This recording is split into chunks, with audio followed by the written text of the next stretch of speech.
हम लोग ग्रामर में बेसिक ग्रामर पढ़ रहे हैं। अब बेसिक ग्रामर में जैसे क्या, हमने आपको बताया कि अगर कोई सेंटेंस आप लिखते हैं तो एक सब्जेक्ट चाहिए। सब्जेक्ट के लिए हमने नाउन को पहचाना था इससे पहले क्लास में। इसके बाद नाउन की जगह पे कौन आ सकता है, तो हमने देखा था प्रोनाउन को। और किसको, तो हमने कहा कि भाई नाउन कौन है, तो आपने बताया था क्या कि सर कोई नाम नाउन है, यही बताया था। अब नाम है तो वो किसी जगह का नाम होगा, किसी व्यक्ति का नाम होगा, तो इसके बारे में हम कुछ एक्सप्लेन भी कर सकते हैं, यानी उसके बैड और गुड क्वालिटीज को बताएंगे। और वही वर्ड क्या कहलाया था, एडजेक्टिव। तो एडजेक्टिव भी आपने यहां देख लिया था। अब जैसे ये नाम है और सेंटेंस में हमने क्या बताया आपको कि एक सब्जेक्ट होता है और सब्जेक्ट की जगह पे वो नाम आया। ठीक, जल्दी से इसको देख लेते हैं क्योंकि आपने पीछे में पढ़ा हुआ है इस चीजों को। अब जैसे ही सब्जेक्ट आया तो सब्जेक्ट क्या करेगा, कोई एक्टिविटी करेगा।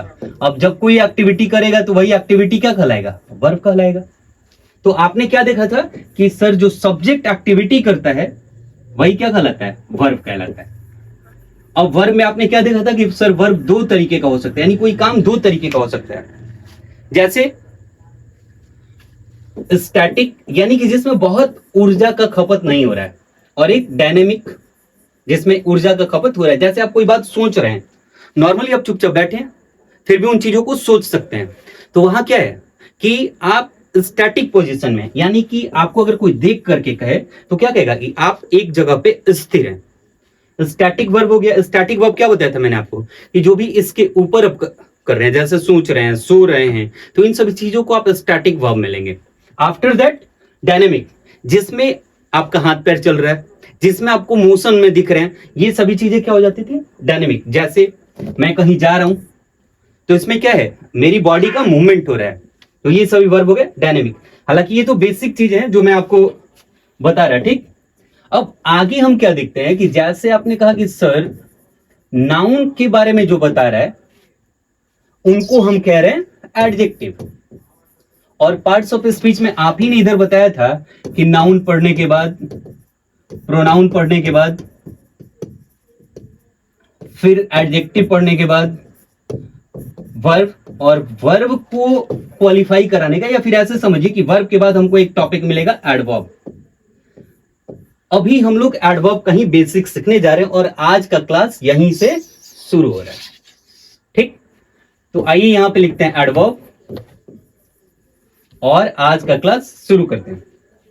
ठीक है, अब एडवर्ब कौन है, तो एकदम आराम से समझिए कि जैसे आपने सीखा था नाउन, क्या नाउन, नाउन में कौन था, तो दुनिया में जितना भी नाम आप सोच सकते हैं वो सबका सब था नाउन। और इसी नाम को जो जो क्वालिफाई करा सकता है, जैसे राहुल अच्छा लड़का है तो राहुल के लिए क्वालिफाई कराने के लिए एक वर्ड है अच्छा, तो वो जो कोई भी क्वालिफाई करा सकता है। जैसे सासाराम हिस्टोरिकल प्लेस है, तो इसके बारे में जो बात मैंने बोला हिस्टोरिकल, उसी तरीके से हमने कहा पटना, हमने क्या कहा कि प्राचीन शहर है यानी एंशिएंट।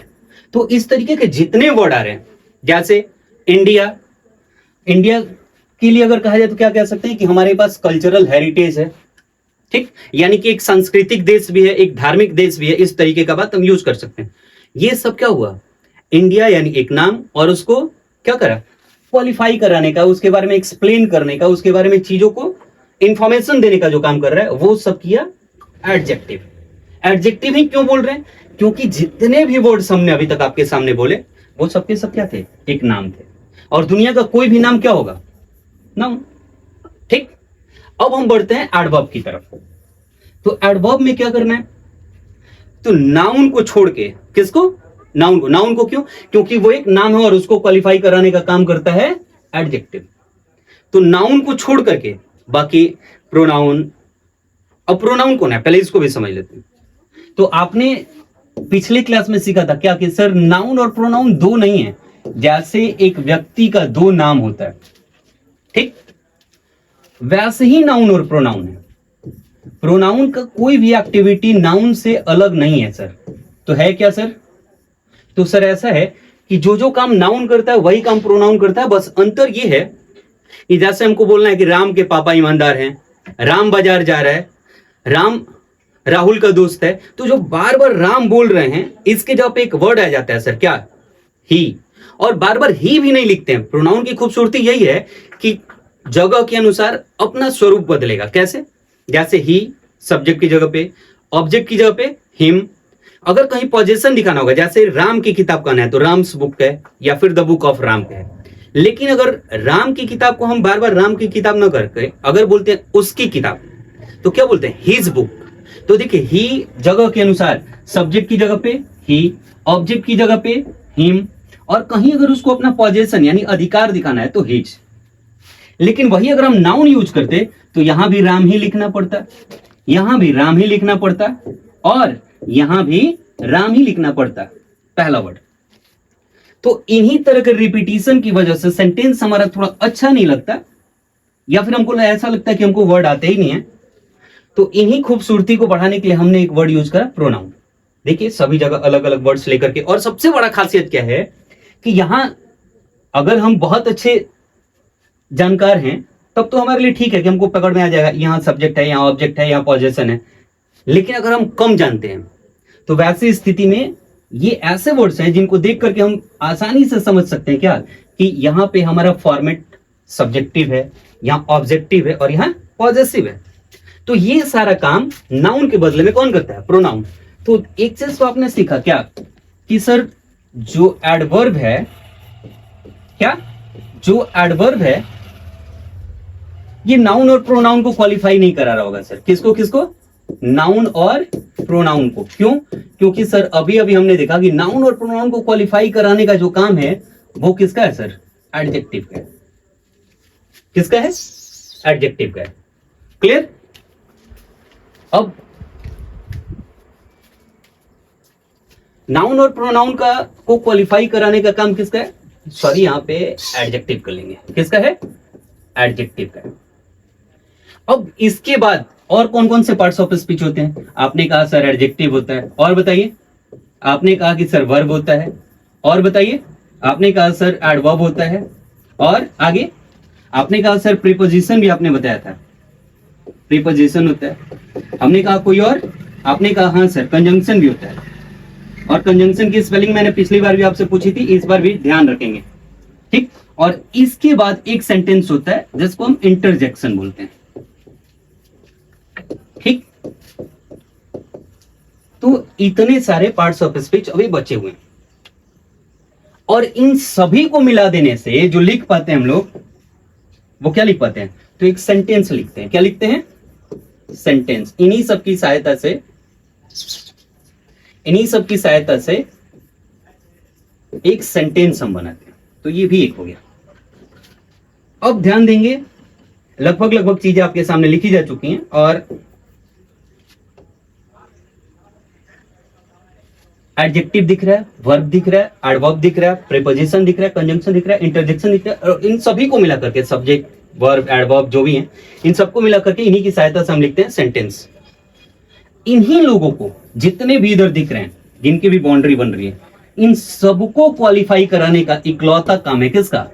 एडवर्ब। किसका? एडवर्ब का। यानी कि एडवर्ब एडजेक्टिव की भी क्वालिटी बता सकता है। जैसे देखिए कैसे, हमने कहा गुड, हमने कहा गुड, और हमने कहा वेरी गुड। हमने एक बार कहा गुड और हमने कहा वेरी गुड। तो गुड आपको पता है क्या कि सर ये एक एडजेक्टिव है। क्या है? ये एक एडजेक्टिव है। एडजेक्टिव के बारे में भी बता रहा है क्या सर? क्या? गुड, और फिर क्या? Very good. यानी पहले तो बोला अच्छा, और अच्छा के बाद भी क्या बोला? बहुत अच्छा। यानी कि इनके बारे में एक्सप्लेन करने का काम ये वर्ड कर रहा है, और इसी वजह से ये वर्ड हो गया एडवर्ब। क्या हो गया? एडवर्ब। तो एडवर्ब कोई नया वर्ड नहीं है। एडवर्ब वो सभी वर्ड्स हो सकते हैं। क्या? एडवर्ब वो सभी वर्ड हो सकते हैं जो एडजेक्टिव की क्वालिटी बता दे, वर्ब की क्वालिटी बता दे। जैसे राहुल वर्क्स हार्ड। जैसे राहुल वर्क्स हार्ड। अब यहां पे एक बात बताइएगा, ये हार्ड, हार्ड क्या है? तो आपने कहा कि सर हार्ड क्या, ये तो समझ में नहीं आ रहा, कुछ और पूछिए।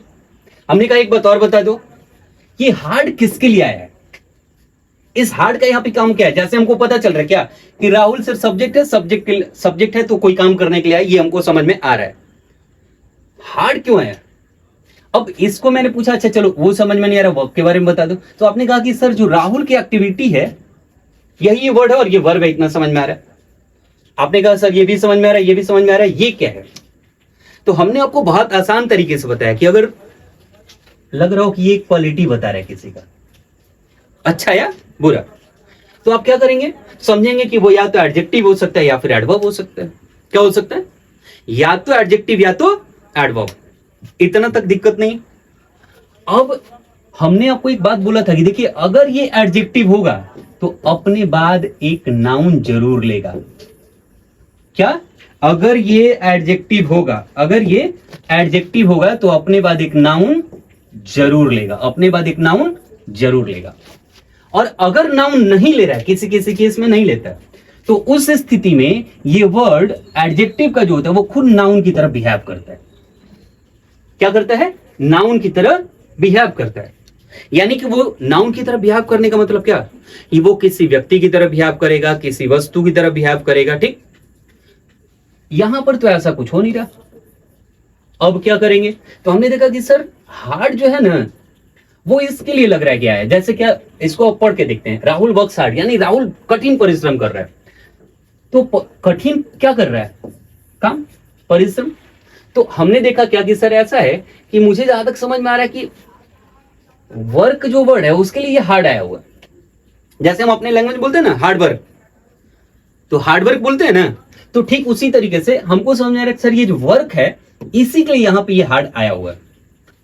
हमने कहा अगर इसके लिए आया हुआ है और आपको समझ में आ रहा है कि ये वर्ब है, तो वर्ब के बारे में चाहे अच्छा बताए या बुरा बताए, यानी पॉजिटिव या नेगेटिव कुछ भी क्वालिफाई करे, तो उन सभी वर्ड्स को हम क्या बोलते हैं, उन सभी वर्ड्स को हम बोलते हैं एडवर्ब। क्या बोलते हैं, एडवर्ब। क्या बोलते हैं, एडवर्ब।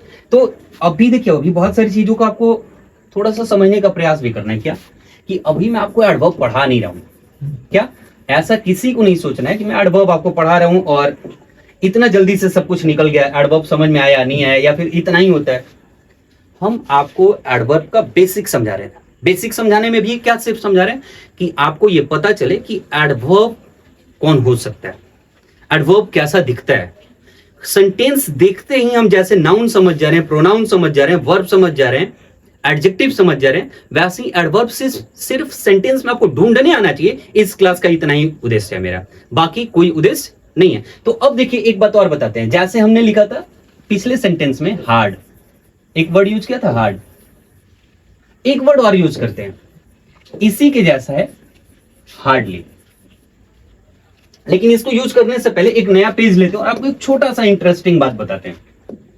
क्या कि जनरली आप जैसे नाउन ले लीजिए और नाउन में अगर ly जोड़ दीजिए तो ये जनरली बन जाता है एडजेक्टिव।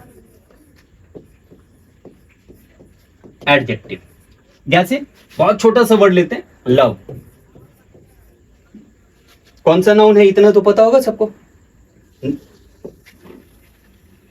इमोशन है, और इमोशन कौन सा नाउन, जिसको फील किया जा सके, अब्स्ट्रैक्ट, ये तो आप लोगों को बखूबी पता होगा। क्लियर है। अब देखिए हमने कहा कि ly जोड़ते ही क्या बन जाता है, एडजेक्टिव। तो क्या बन गया, लवली। अब ये किसी लड़की का नाम नहीं है, यहां पे हम नाउन और ly जोड़ करके क्या बना रहे हैं, एडजेक्टिव। क्लियर है। ठीक उसी तरीके से आप देखिएगा कि एडजेक्टिव में भी ly या फिर अपने लैंग्वेज में कहें कि कुछ सफिक्स, जैसे वहां भी ly जो है वो सफिक्स है। ठीक, सफिक्स प्रीफिक्स क्या होता है ये भी हम आपको थोड़ी देर में बता देंगे। तो अगर एडजेक्टिव में भी कोई सफिक्स जोड़ते हैं, कुछ लिमिटेड सफिक्स हैं, तो वो बना देता है एडवर्ब। अब देखिए कैसे, जैसे हमने कहा ब्यूटीफुल, क्या कहा, ब्यूटीफुल, और इसमें आप जोड़ देते हैं ly, बन जाता है ब्यूटीफुली। क्लियर है? अब उसी तरीके से आते हैं आपके पिछले वाले वर्ड पे और दिखाते हैं। यहां है हार्ड, यहां है हार्डली। अब देखिए हार्ड, और इसके लिए एक सेंटेंस लिखते हैं, जो पीछे लिखा था वही रिपीट करते हैं, चूंकि आपको लगे कि फैमिलियर है। Rahul works hard. एक सेंटेंस और लिखते हैं हार्डली के लिए, और हम आपको दिखाना चाहते हैं difference. Hardly he passed the exam.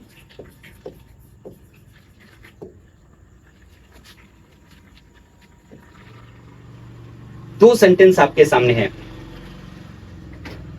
Rahul works hard आपको पिछले सेंटेंस में समझा चुके हैं। एक छोटा सा वर्ड जो अभी आपको समझ में ना भी आए तो बहुत परेशान नहीं होना है, ये भी एडजेक्टिव है सर, ये भी एडजेक्टिव है, और अभी आपने बताया सर कि अगर एल वाई जोड़ते हैं तब एडजेक्टिव बनता है, सॉरी एल वाई जोड़ते हैं तब एडवर्ब बनता है, और अभी कह रहे हैं ये भी एडवर्ब है, ये भी एडवर्ब है। तो क्या एडवर्ब में भी एल वाई जोड़ करके एडवर्ब बना रहे हैं? या फिर दूसरा क्वेश्चन जो आपके दिमाग में जा सकता है और जाना भी चाहिए, अगर नहीं जाता है तो प्रयास कीजिए कि वो बात जाए, क्या कि क्या सर ऐसा होता है क्या कि कोई एडजेक्टिव का वर्ड एडवर्ब की तरह भी बिहेव करे बिना किसी चेंज के? क्या कुछ ऐसे वर्ड्स हैं क्या जो जरूरत के हिसाब से एडजेक्टिव भी होते हैं, जरूरत के हिसाब से एडवर्ब भी हो जाते हैं? या फिर आपके दिमाग में ऐसा भी चल रहा है क्या कि सर एडजेक्टिव में कुछ सफिक्स जोड़ने के बाद,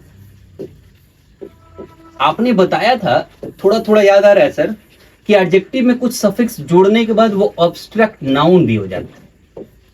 और देखिए अभी मैं आपको उलझाने का पूरा पूरा प्रयास कर रहा हूं। क्यों? क्योंकि इन चीजों से अगर अभी उलझा लिया आपको, बाद में सुलझ जाएंगे। ऐसा भी है क्या? तो इनमें से कैसे सर पता चलेगा कि कब एडवर्ब जोड़ता है, यानी एडवर्ब एडजेक्टिव के साथ जब जुड़ता है, एल वाई जुड़ता है, तो कब sir adjective to adverb convert हो रहा है, कब सर नाउन में कुछ जोड़ करके एडजेक्टिव बना रहे हैं, या फिर कब सर एडजेक्टिव में कुछ सफिक्स जोड़ करके और हम एब्स्ट्रैक्ट नाउन पहुंच जा रहे हैं? इन सभी चीजों को क्लियर कैसे करेंगे, समझेंगे कैसे? तो इसी के लिए चैप्टर पढ़ना है। और यहीं से जो वर्ड, जैसे आपको अभी एक छोटा सा वर्ड लिखता हूं, जैसे देखिएगा हमने लिखा यहां पे गुड, और यहां पे हमने जोड़ दिया नेस। हमने बोला सफिक्स, हमने ऐसा कभी नहीं बोला कि सिर्फ एल वाई जोड़ करके ही कोई चेंजेज होता है। हमने बोला कि कोई एडजेक्टिव है, उसमें सफिक्स जोड़ करके, क्या जोड़ करके? सफिक्स जोड़ करके, और सर हम बना लेते हैं एडजेक्टिव, बना लेते हैं। कोई एडजेक्टिव है, सफिक्स जोड़ करके हम एडवर्ब बना लेते हैं। कोई एडजेक्टिव है, सफिक्स जोड़ करके हम एब्स्ट्रैक्ट नाउन बना ले रहे हैं, या फिर कोई नाउन है, सफिक्स जोड़ करके और एडजेक्टिव बना ले रहे हैं। इन सभी बातों को हमने आपके सामने रखा कि एडजेक्टिव में सफिक्स जोड़ रहे हैं, एडजेक्टिव में सफिक्स जोड़ रहे हैं, तो दो रिजल्ट मिल रहा है। कभी कभी एडवर्ब मिल रहा है सर, और कभी कभी एब्स्ट्रैक्ट नाउन मिल रहा है सर।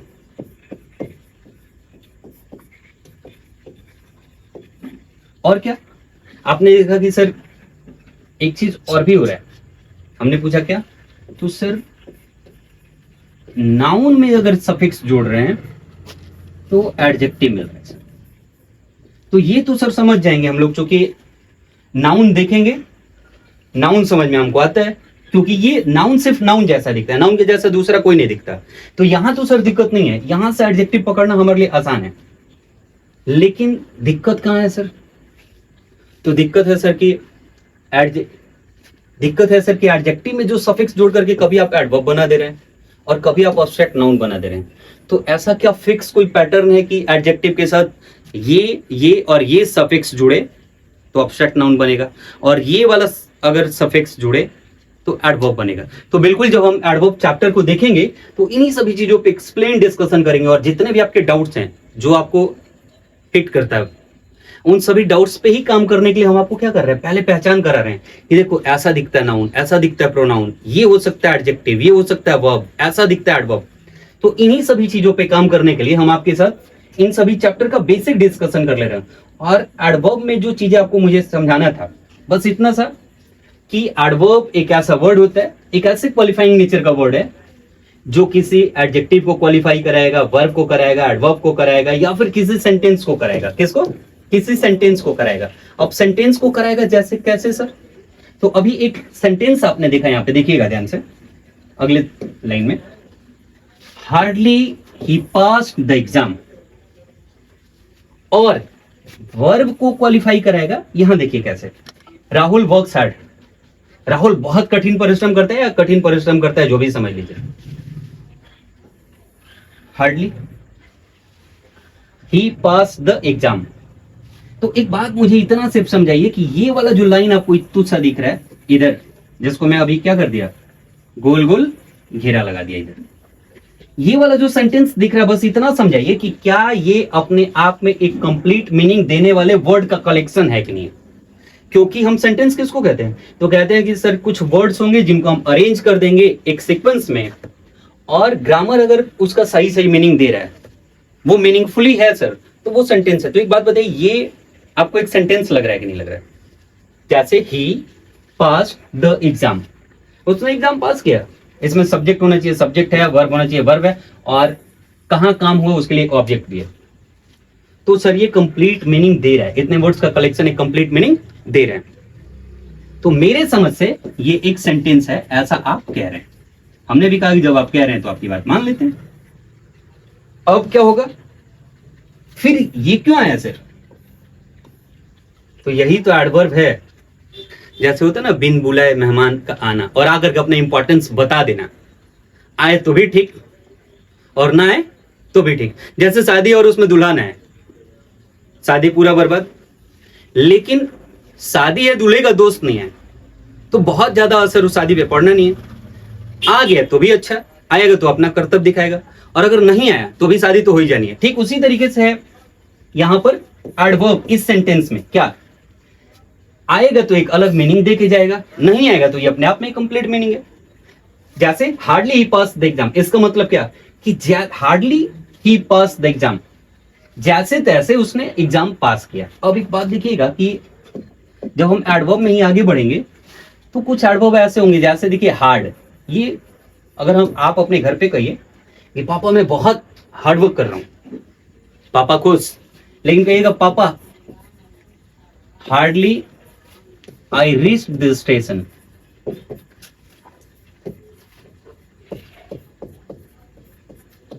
तो पापा समझ जाएंगे कि ट्रेन इसकी 9 बजे की थी और ये स्टेशन जाने में इसको 15 मिनट लगता होगा, लेकिन ये जगह ही होगा 8:55 पे। आलसी आदमी दौड़ते भागते पहुंचा होगा, ट्रेन 5-10 मिनट लेट आई होगी तो पहुंचा। तो इसका मतलब ऐसा नहीं कि आप बहुत मेहनत कर रहे हैं, इसका मेहनत होता है, इसका मतलब होता है कि अपॉर्चुनिटी आपको बाय लक मिल गई, या फिर जैसे तैसे लुढ़कते, जैसे होता है ना कि पहाड़ चढ़ना है और एकदम लगा नहीं कि होगा मेरे से, या फिर जितना एफर्ट हमने सोचा था उससे बहुत एफर्ट लगाया लेकिन मिला बहुत कम, तो उस स्थिति में आप हार्डली का यूज करते हैं। यहां भी वही चीज है कि जैसे तैसे भागते भागते लगता है कि ट्रेन खुली चुकी थी, जैसे तैसे ट्रेन पकड़ा गया।